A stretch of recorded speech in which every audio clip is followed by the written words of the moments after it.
So I'm here with Erik Kain, Forbes contributor, and this is the first in a series of dialogues to improve the dialogue about games and gamers. Erik, thanks for joining us today. Yeah. Thanks for having me. All right, so we're going to kick right off. I'm going to put you on the spot a little bit. Okay. Because you use a lot of song lyrics in your articles, and every time I do that, I'm like, ooh, secret code. So you dropped a line from Losing My Religion in one article, your Gamergate 1 year later, and you said, that's me in the corner. Yeah. And I was like, wow. My thought was, do you think this was the year the games press sort of collectively lost its religion, just trying to keep up in the competition with something we all love? I don't know. What would be the games press religion?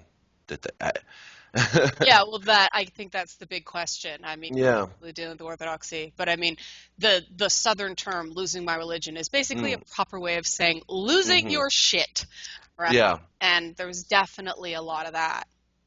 Yeah. I mean, I guess I wonder how much. I think it's a weird thing with Gamergate and this past year. I think that there's been a lot of different sort of reactions and coping mechanisms. I think that some people have just basically decided that they're not going to ever say the word Gamergate or engage with anything to do with it because it's too exhausting. I really think that for a lot of writers out there, it's just the returns, the payoff isn't there. I mean, honestly, even for me, I could write about Call of Duty and get 5 times the traffic I'm going to get from Gamergate and about 1/100th of the controversy and backlash. I mean, that article you just mentioned got backlash from all like from everybody. Yeah, that was Everybody surprising. hated it except for you. I'm the one. Yeah, I mean, I was reading in Kotaku in Action, and there were a lot of people there just really hated it, thought I missed the point, and wanted it to be archived instead of linked to. And Gamergazi, same thing. They just hate me over there for some reason also, and just I mean, I think there was one thread in a subreddit called Against Gamergate that actually had a pretty reasonable discussion about the article itself, rather than kind of what an idiot I am. I But don't really find Reddit a good place for. like, It's funny because people are like, oh, I'll go to Reddit to see what people are thinking about my stuff. I find it's the worst place in the world yeah, because it's all upvote driven. yeah, And so you get this real populist messaging thing going on, and it's sort of the loudest opinions that have been go, yeah, rock on, yeah, instead of the most thought out ones. I find the thought out ones start getting bumped down after the first, there's a half-life on yeah, conversations after which there's no point in looking at them anymore because they become unproductive. yeah. I mean, I generally stick to Twitter and not the forums, but I do, when I do see an article gets picked up, I mean, I hardly ever. No one links to me on Reddit usually, so Reddit generally just has like a moratorium on linking to Forbes, and Really? yeah, it's stupid. It's the same thing with like NeoGAF. Like, there's just a lot of places that just don't really like us. But it's interesting to read. It's interesting to read, even if sometimes it's not the best place. I mean, it's very much the upvote system, and the there's a lot of negativity. Yeah. But it was interesting. It's always interesting for me when I write something that everybody seems to hate, because I feel like I'm doing it right. There's a lot of people that say, well, you should pick a side. He's doing the both sides thing. That's just the safe way. And it's like, how is that the safe way? If you look at it from both sides, then both sides hate your guts. And That's been my takeaway as well. I think we're struggling with this issue in when you're writing about games, and I think we can both agree we consider ourselves games critics more than games journalists, correct? Yeah, I mean, I would say that maybe journalist is the term you would use as the sort of that to describe both critics and reporters, but Right. we're more critics rather than reporters. Yeah, I mean, when I'm doing a thing on PTSD in gaming where I'm actually going in there and interviewing people and talking to the guys doing like VR therapy programs, that's journalism. Yeah. When I'm saying, Bayonetta, scourge of society, that's criticism. Right. There's no direct investigative first party collection right there. Yeah. And Yeah. the thing I find interesting is this idea that consumer advocacy and journalism seem to be expected to intersect. And that to me is a direct contradiction. Because on the one hand, you're supposed to have an opinion as a critic. Hmm. On the other hand, as a journalist, you're supposed to be impartial. But this seems to be very important, not just to, the culture war that's engulfed gaming, but people I talk to in general at, pub nights or dinner parties, the people who are casual fans.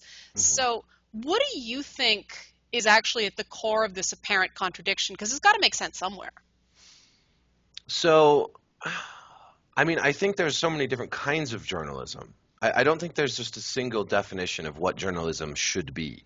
Like, I do think, and I think that it becomes so complicated. I think that on the one hand, at the very beginning of Gamergate and whatnot, you see like certain writers have a political agenda. They're critics, and they want to take. I mean, what I see with a lot of these, a lot of the people that were kind of that helped spark Gamergate with some of the articles, in Gamasutra and whatnot. I think there's a group of writers that want to talk cultural criticism. They want to really make that a big part of games writing, and I think that's fine. I really do. I think it's fine if you want to have feminism in games writing, you want to have uh, any of that, because I think like a lot of games writing traditionally has just been like, here's the new trailer, and like here's a bunch of hype for these big games and blah blah blah. And I think there's room in like if you want to have video games to be taken seriously, you've got to have a wide spectrum of different types of journalism. So there's room for people to just write cultural critique. I wish honestly that there was like more of that and better cultural critique in video games. But then there's also room to write, here's the next cool trailer, here's some cool screenshots.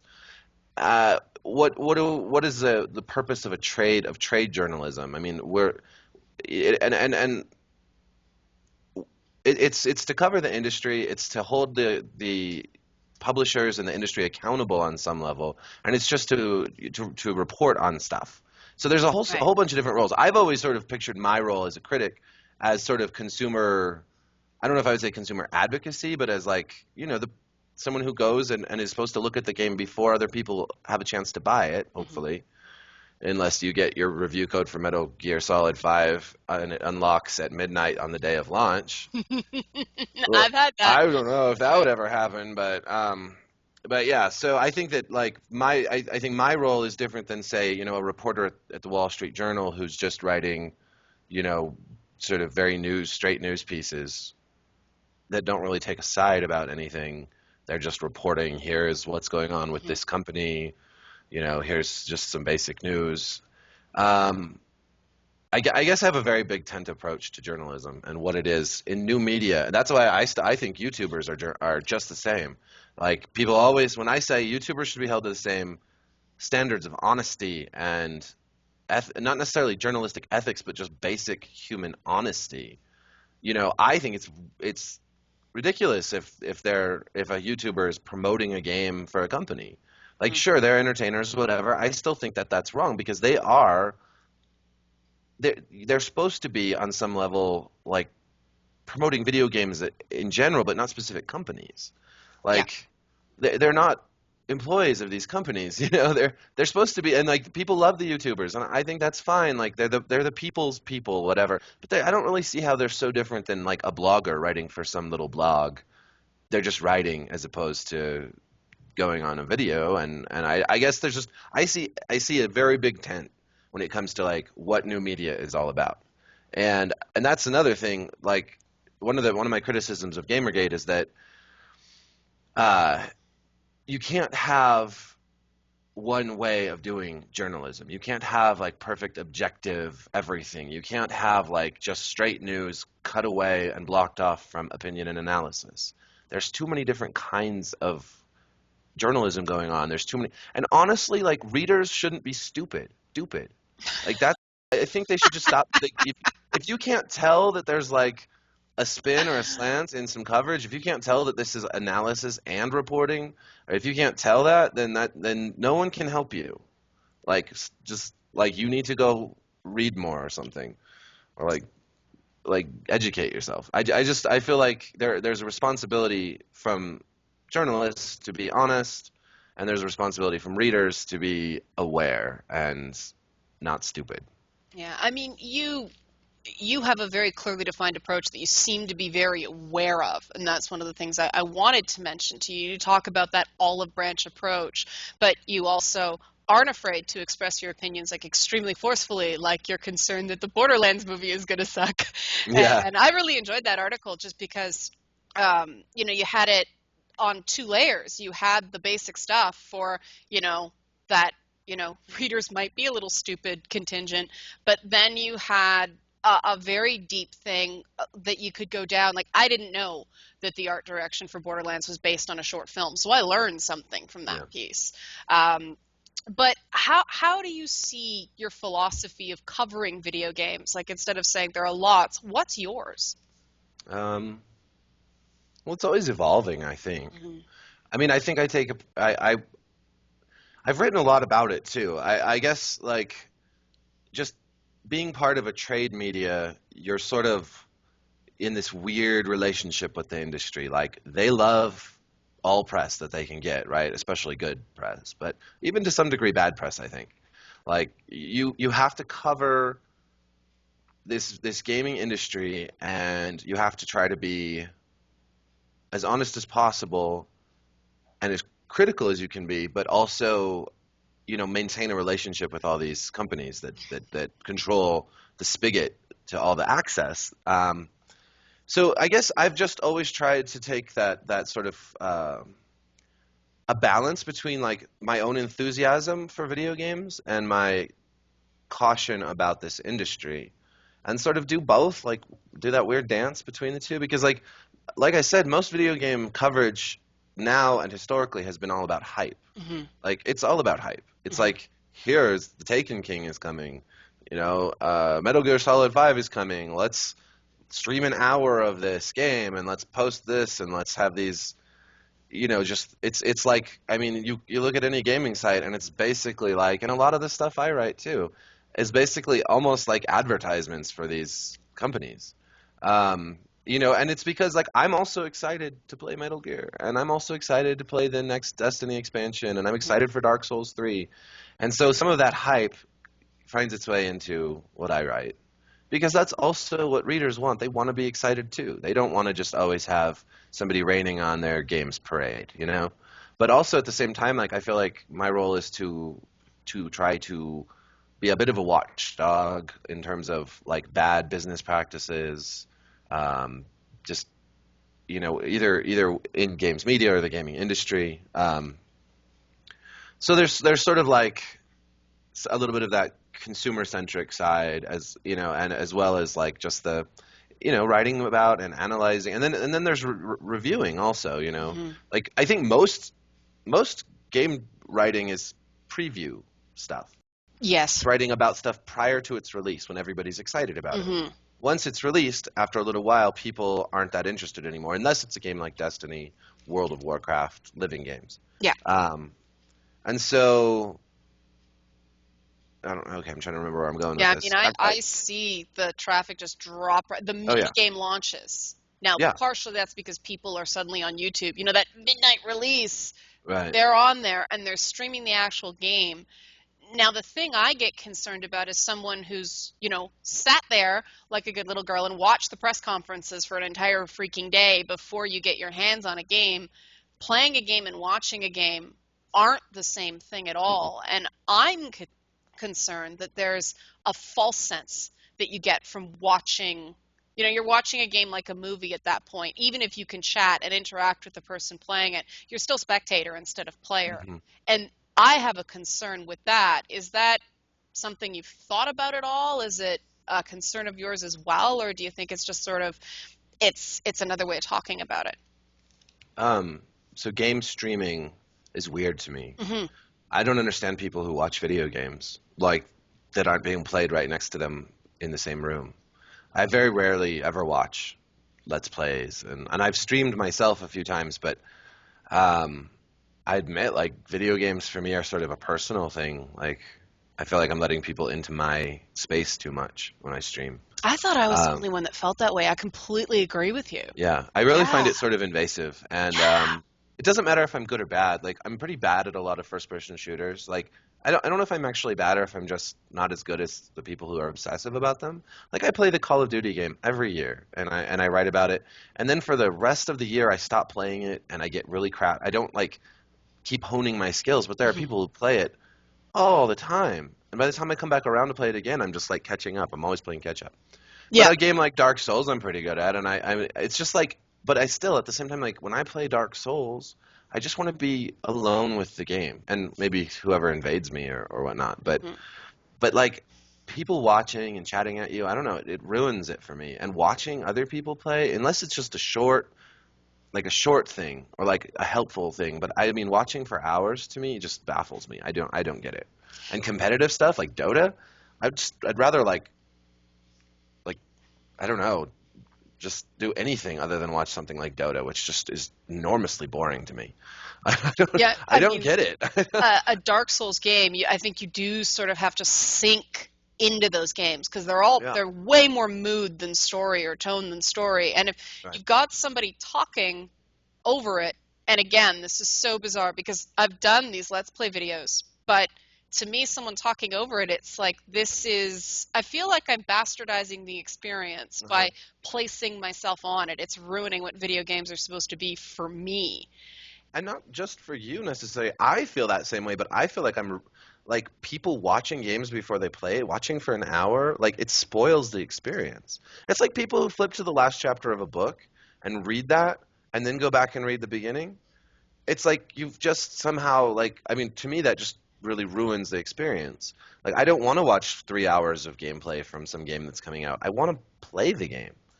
Like, I want to Yeah. experience it for myself first, you know? Maybe after you've played it, watching it can be interesting. You know, some people are really interesting to listen to or just to watch. I mean, there's some Let's Play where nobody talks, you know, Yes. and you just watch people play and maybe they have a very interesting play style or something. And I could see that. Like I have watched a few interesting Dark Souls videos for that reason. But again, like, well, I don't know. Maybe it's also a matter of time. I have a very limited amount of time in which I can write, play, take care of my family, Yeah. all, hang out with my friends, make music, all these different things I like to do. And way down on that list is watching video games. And so I guess it surprises me that people have the time on their hands when there's games to be played that they're Mhm. also watching. I don't know.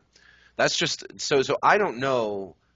I feel like almost like an old curmudgeon, Yeah, I do too. like I'm just like the times have moved on and I'm a dinosaur now. It's weird.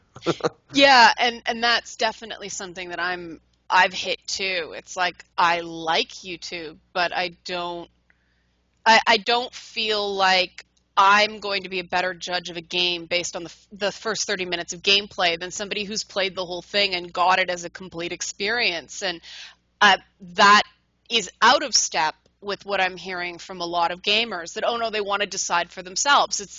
I guess it's an extension of this idea that we've floated in gaming about player choice being key, right? Hmm. It's all about control. And I mean, maybe that's where some of it's coming from, but I admit I sort of miss the and I've had other people say I went back and started doing like strategy guides and here's some tips to get you started and things like that in games reviews because I personally miss those, Hmm.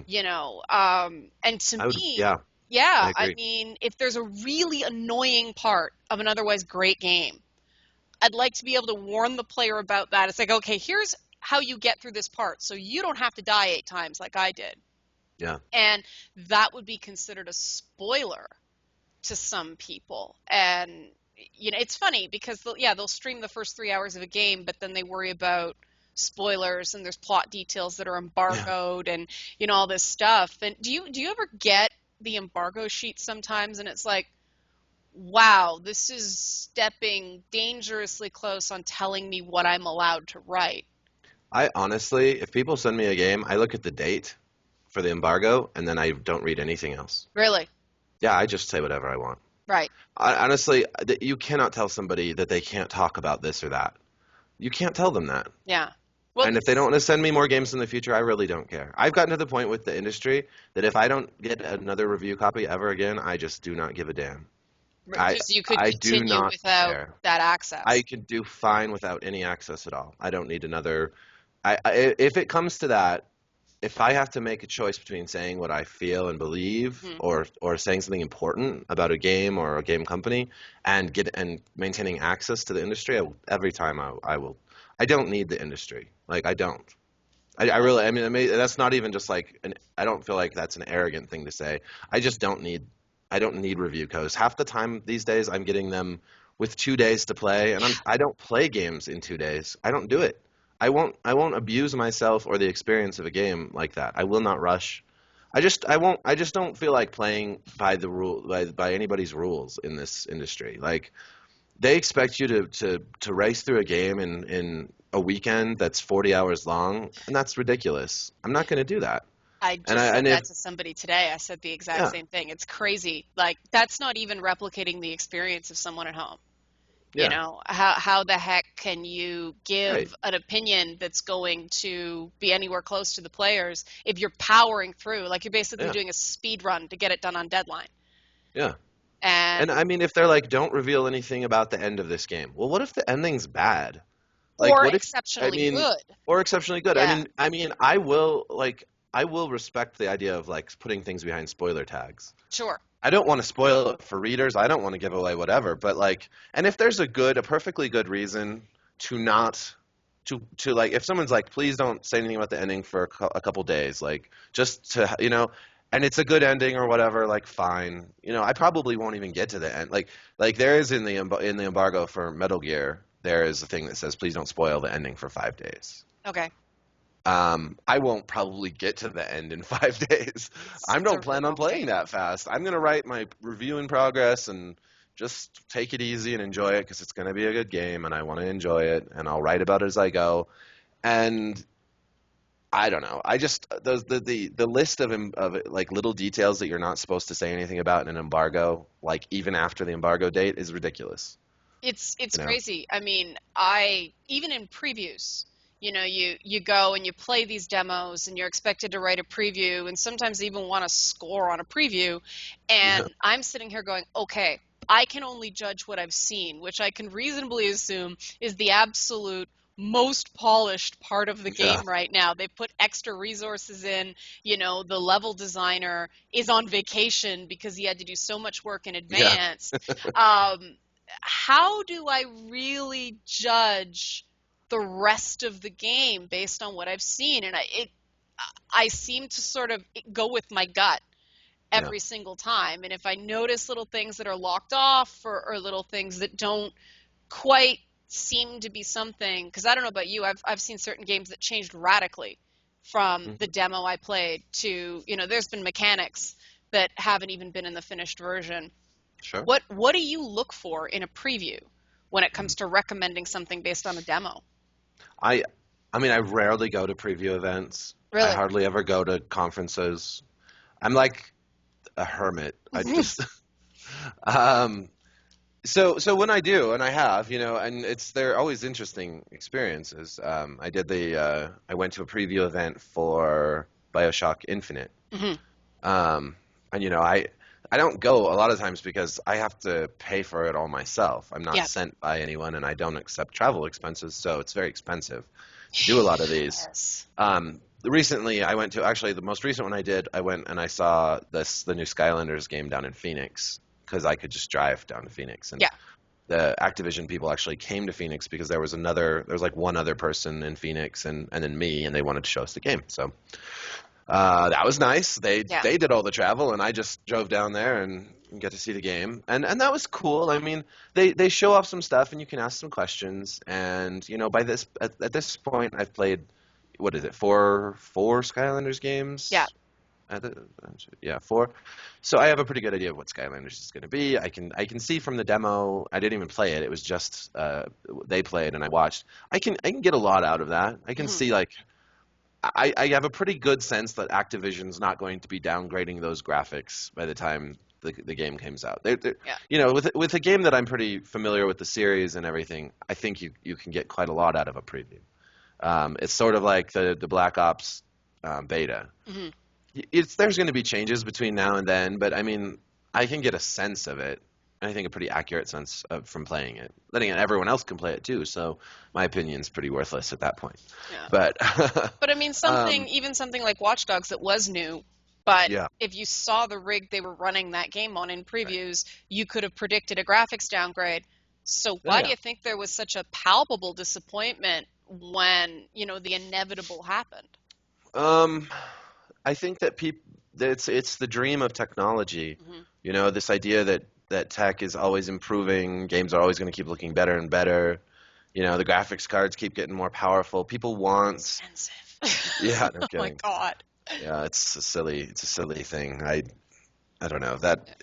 Honestly, at this point, there's hardly anything on PC that looks any better than PlayStation 4 stuff.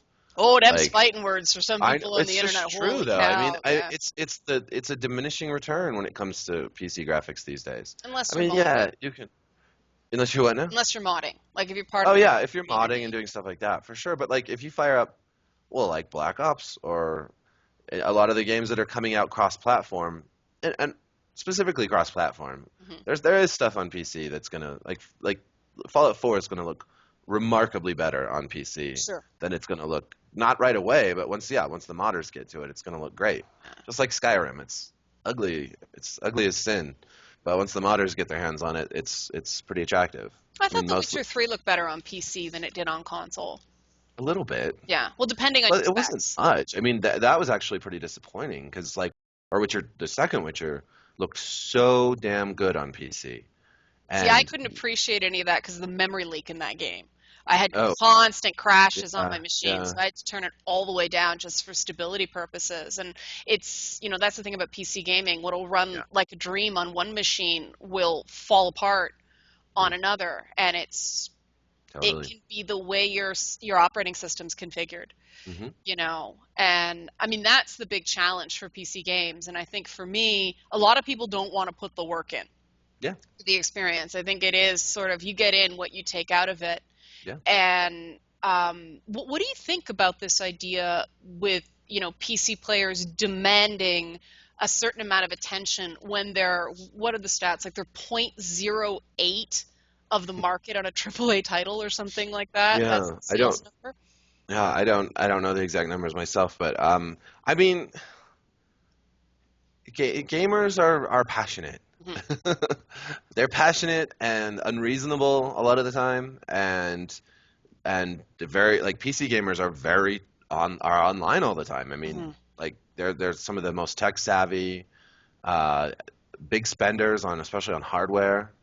But I think that it kind of sucks for a lot of them because certain ones, bad apples can ruin the whole bunch, right? Mhm. Like all the rise of DRM and whatnot has been largely because of people stealing games, and they have. I mean, and I don't think that DRM really works, but it's a No. reasonable response.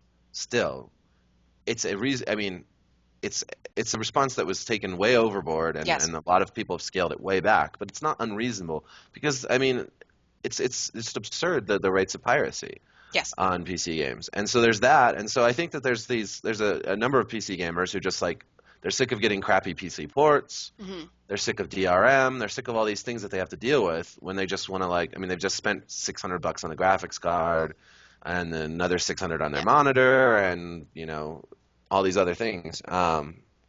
And then you get a port of a game and it sucks and so I think that they have to shout and stomp their feet to get heard and I mean I've been playing on computers. I mean it was a Mac when I was a kid, but then PC forever, and I love playing games on the computer. I started So gaming on a Tandy 1000, and yeah. I am so dating myself. It was a monochrome screen. I didn't even know King's Quest was in color Oh until yeah, King's Quest we had 5. black and white for Yeah, a it was long time. green. It was one of Oh those yeah, old nice. ones where you had to still do the DOS prompts. I mean, I Yeah. remember that little jelly bean Mac. It was like seeing God. Like it's white. It's Yeah. like there's colors in it. I Um, remember playing on the green screens too. yeah. Like in my dad's classroom, he was a teacher, and there were some cool, like the little one where you have to stop the missiles from coming down, the Missile missile Command, defense yeah. one, missile command, and like I don't know, there were some great games back then. But they were They so just simple. I mean, they were, simple and fun and wow. addictive. Yeah. Yeah, but I mean, this is that addictive thing brings up another question, this whole science angle Mm. and the increasing I've had ongoing issues where people are expecting my op-ed pieces to look more and more like academic papers with Mm. citations and links and all this stuff, and that's throwing me for a loop because I'm thinking it's op-ed, it's labeled opinion, it's my opinion.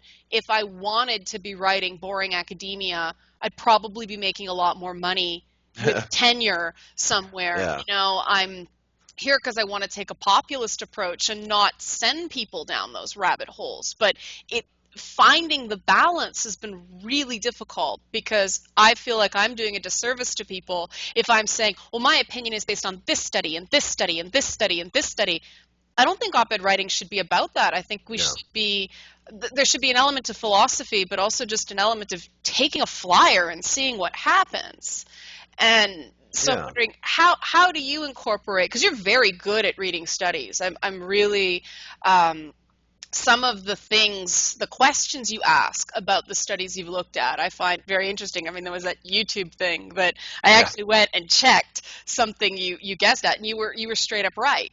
So Well, how I do mean, you, right might be a little strong. Like it's a reasonable theory, you know.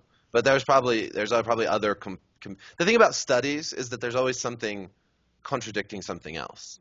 And studies are only useful when there's a vast bulk of common knowledge all supporting mhm, that.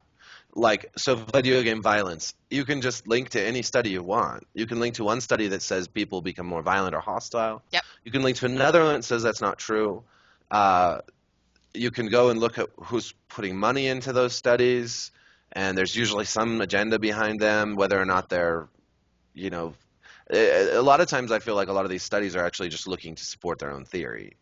You know, they're like, we want to say that there's violence and that violent video games has caused violence. right, So we are operating with that assumption. Now we're going to carry out this study and we're going to make it look, science, mhm, these studies, these social studies are soft science. yes, They're not hard science. yeah, And I take every single one of them with a grain of salt. The only time I ever like really start to accept something like that is when there is an enormous amount, an overwhelming amount of evidence. And generally speaking, with social sciences, there's not. There's no, always contradictions, and there's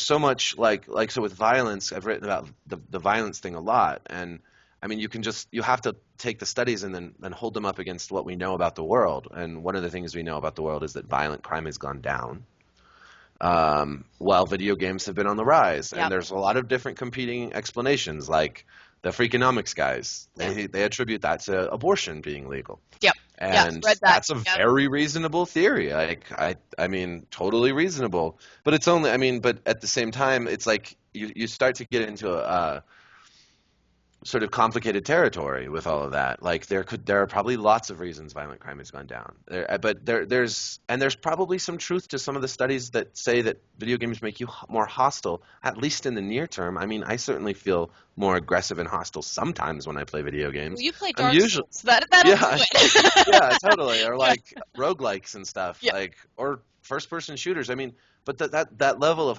hostility I might feel. I mean, Mario Kart. I say horrible things to some of those characters. Like we're dead with the that game, things I've called some of yeah, Mario and Peach. Oh my God.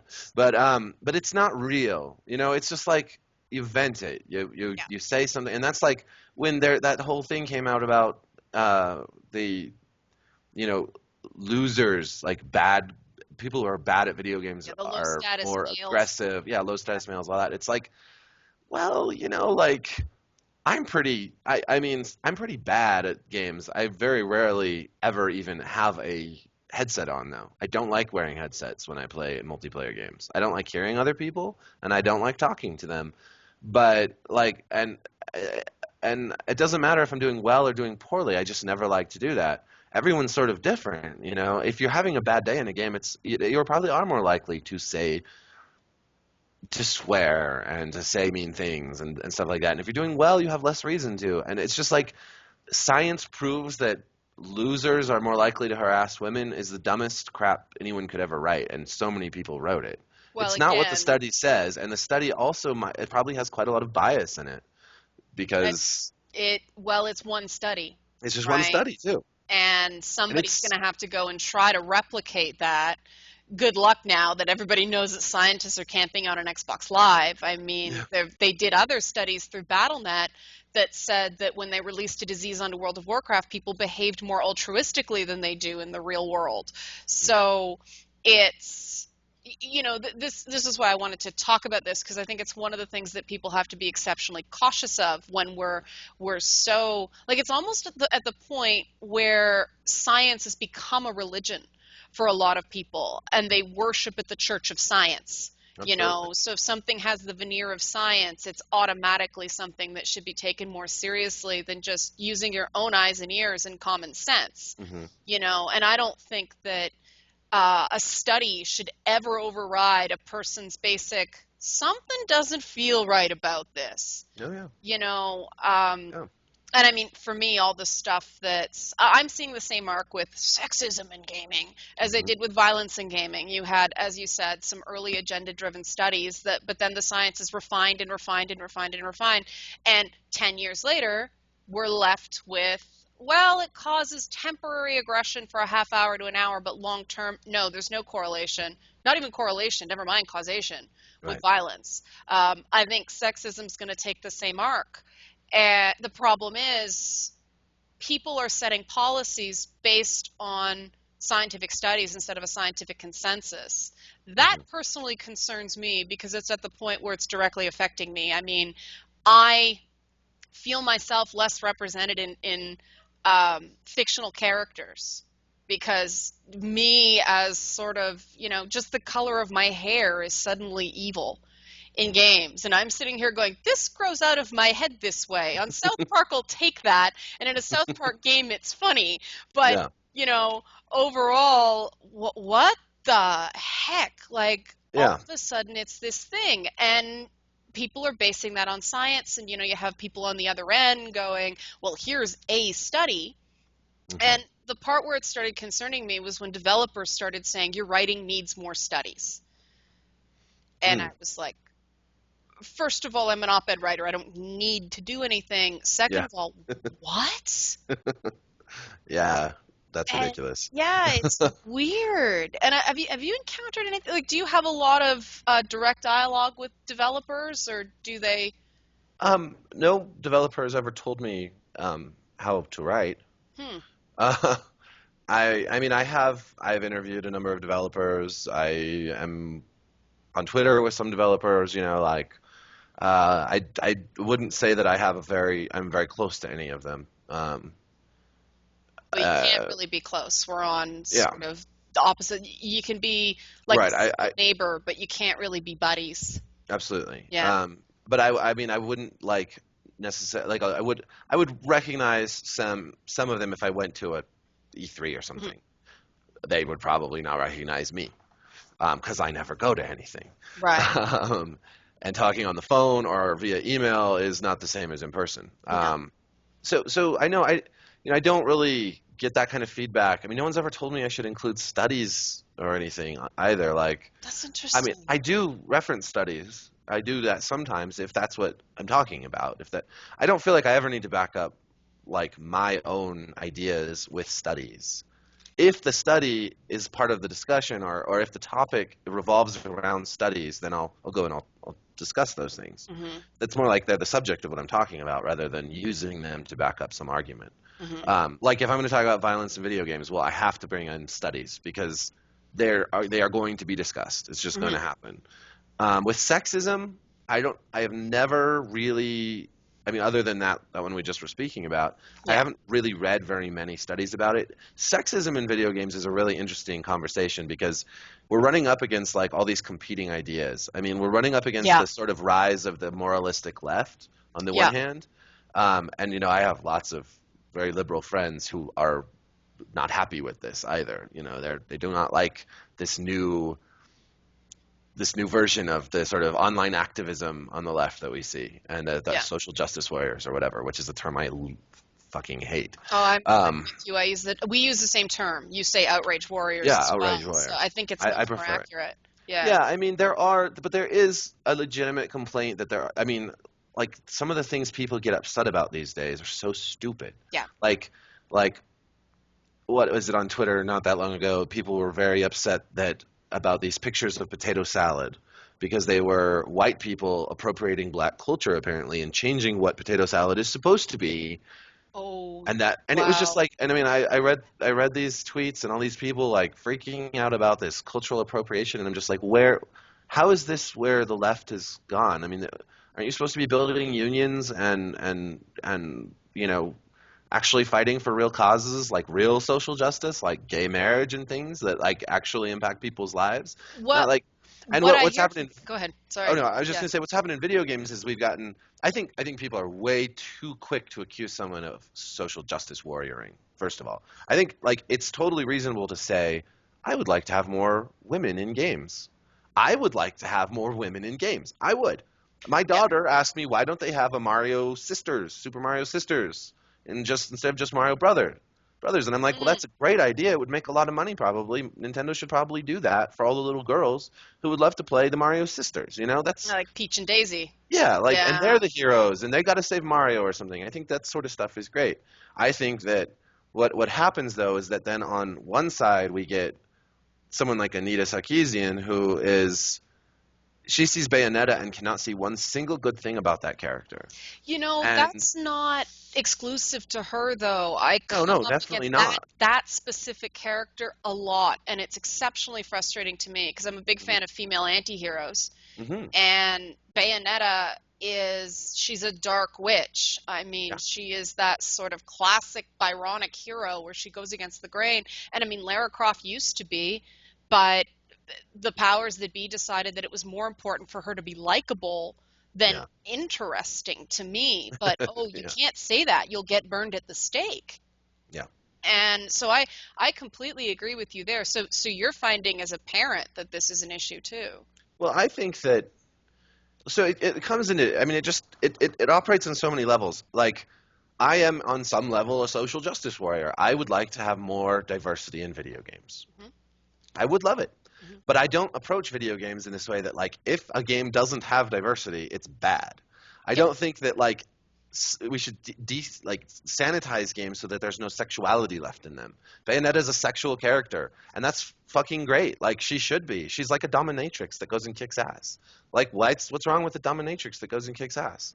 Like she's not some damsel in distress. Hmm. And there's room for damsels in distress too. There's all kinds of I mean, in fiction, in art, there's room for all sorts of stuff. The problem with video games is they've been so exclusively male Hmm. that then when people try to tackle that, they go overboard with it and they just see so much negativity all the time. And I'm a critic.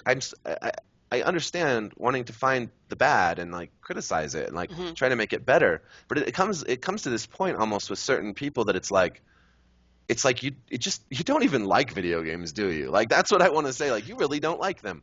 You're playing The Witcher 3 and you just are having a horrible time, aren't you? Like Yeah. See, you just I was like surprised how much I like that game. CD Projekt just brought me way back with The Witcher 3. yeah. Now I only played the second and the third, but I thought they were both fantastic. See, the second one, I didn't feel, again, I felt like The Witcher 3 benefited from having more female characters in rooms together.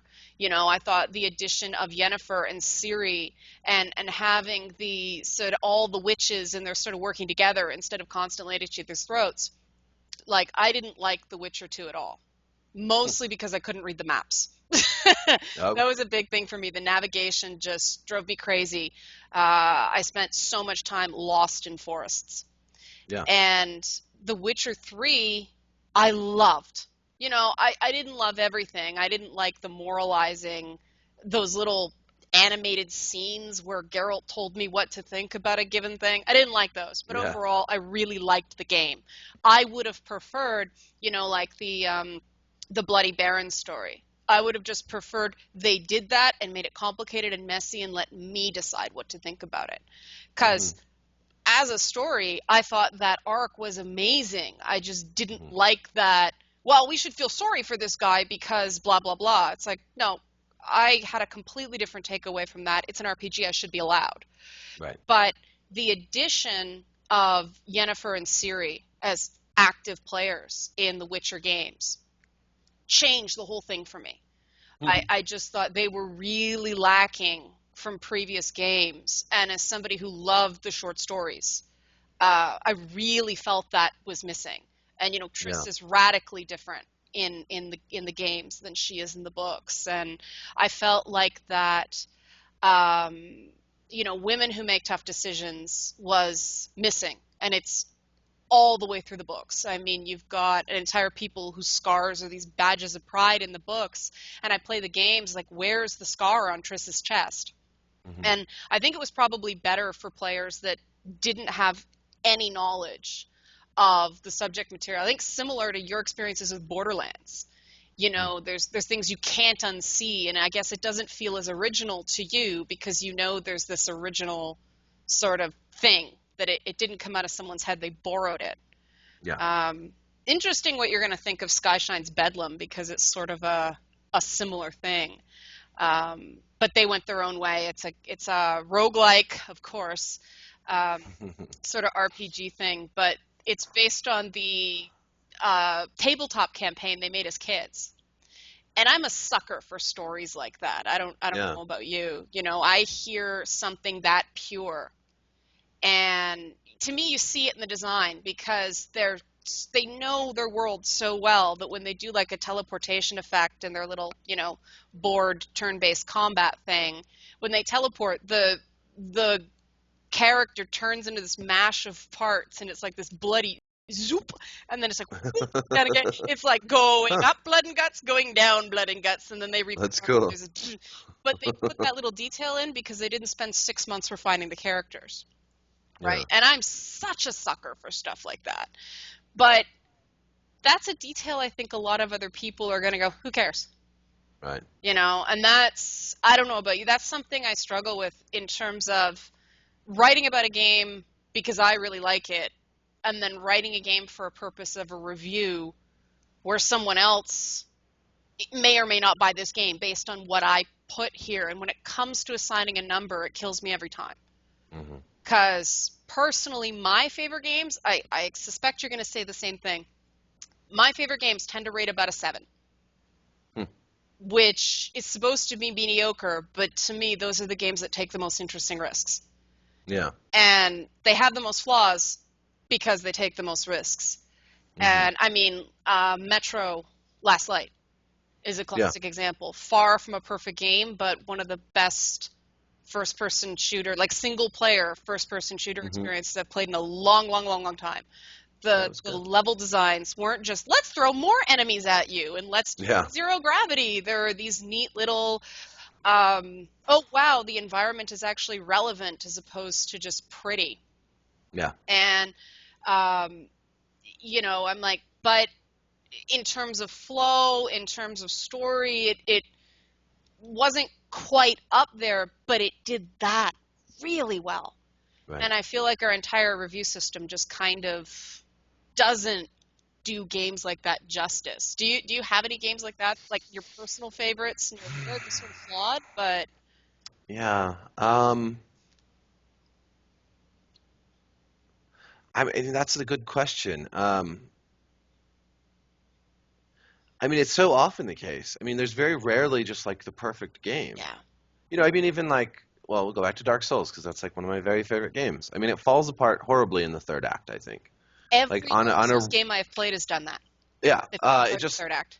especially the first Dark Souls, I feel like it's much more pronounced. Like, but yeah, it's almost like they just needed a little more time with it or something. I just feel I'm so Um, tired by the time I yeah, get there. I don't care anymore. and Like that's sort of how I think the developers must have felt. Like, maybe, yeah, okay, we made this beautiful like undead burg, and it's all connected. There's the chapel and all this great stuff, and then you go down into the canyon and it's beautiful, and yeah, you can see the bridge up there, and then you get into like the late stage stuff, and it's just not the quality is not the same.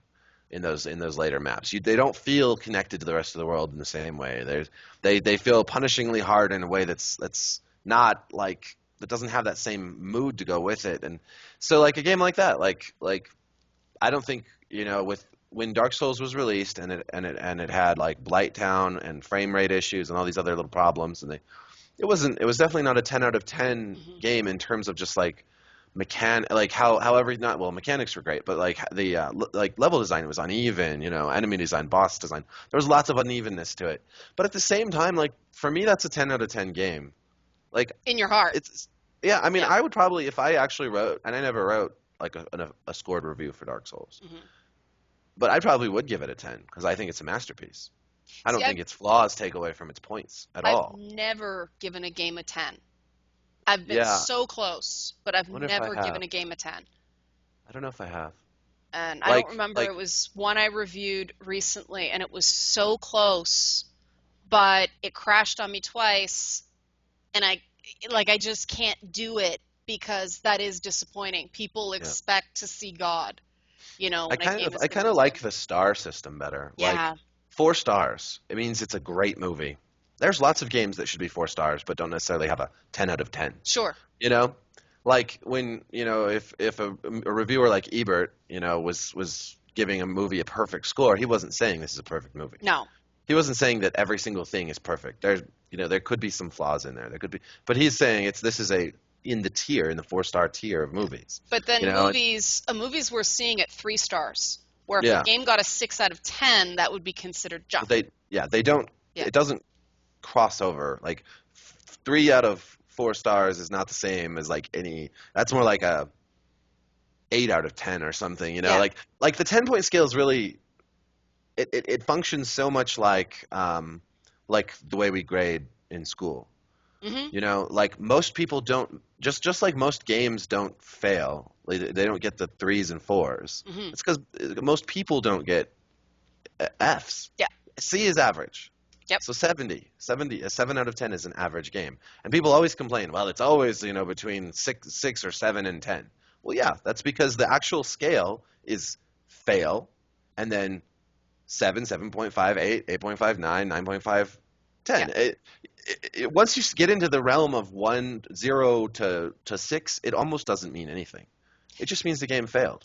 Well, one would Like a think, 5 or a 2. Like, no, this is not a good game either way. Like, yeah, one would think that with the number of people that sign off on a game, it's going to get at least a passing grade. Like, I think right. we're almost struggling with, and we don't appreciate the sheer quality of the products we're reviewing. Like, it's amazing how good so much of it Okay. is, and I think we're spoiled. And I've been covering games since, oh God, I've been doing it for I found my E3 badge from 8 years ago, and I'm like, Yeah. oh crap, I've been doing this a long time. But I'm still amazed at what's coming out, and the quality, and the desire to push even Yeah. existing franchises, even Call of Duty, for all the the dumping on it gets. Yeah, It it's so funny. innovates. It innovates. It does. Almost too much, in some ways. You think it's been the jumps the last 2 games I, have been too much for you to follow? I just kind of like it just kind of puts it in with all these other sci-fi shooters now. Like we kind of need we need a game. At least one of it doesn't have to be every Call of Duty. Like they have 3 developers making Call of Duty now. There's a Hmm. new one every single year. I feel like one of those should probably go back to being like modern warfare. I I just think miss that the World War II games. yeah, I think they Yeah. should do a World War II game. That would be awesome. Like because like Steampunk honestly Call of Duty. I'd play yeah, that. yeah, totally. Yeah, I used to play a lot of Counter-Strike, and I used to play a lot of that, and I was pretty good at it because I played so much, and now I haven't for a long time, Yeah. and I can't keep up with those guys Oh, that have been playing it Counter-Strike's for one of those years and years. games. If you Oh my stop God. for even a month, Yeah, you're it's you're gone. insane. You lose your Twitch. Yeah, I've been in the same boat. I used to play those, Valve, when Valve was old when they Valve, made not games. new Valve. Yeah. Well, when they made a game and then released it to the public, and the reason you bought a Valve game is not because, it's like we were saying about Skyrim, it you know, it's a dog's breakfast at first, but the mod community makes it so Yeah. much better. Valve games used to be like that for Yeah. me, and then Left 4 Dead came out, and it's like, what do you mean Left 4 Dead 2's coming out a year later? That's not what I expect from this Right. experience. And that's a moment I felt cranky, you Hmm. know, because I understand, like, they have the right to make whatever game they want, but there are expectations in buying certain titles, and I think, you know, that's sort of, you know, Counter-Strike was one of those titles that Yeah. it just, people still play it, you Yeah. know, and Oh yeah. that was where I got Yeah. the appreciation for the whole keyboard and mouse thing. It's like, oh yeah, it is kind of better, you Hmm. know, and I see pro shooter gamers now playing with those elite controllers with the extended thumbsticks, and they are competitive with Yeah. the dual stick, and that amazes me because I didn't even think that level of precision on a controller was possible, Yeah. you know. Yeah. I don't understand why anyone would do that though. Uh, but here we are again, right? Yeah. Yeah. So we've been talking for an hour. For those of you who missed the beginning, we've been talking to Erik Kain, Forbes contributor. Erik, is there anything you want to leave us with about reviewing games or getting into games writing, or what you feel people should understand about it?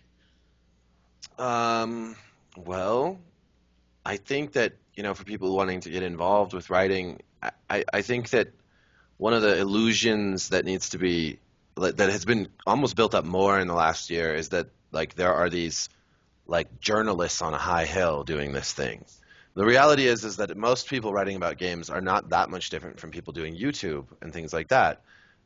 You in the online media, there's opportunity like to get involved with it however you want. You can start your own site, you can do YouTube, you can write about games, you can, you know, if you write well and you get an audience, you can get press passes and Mm.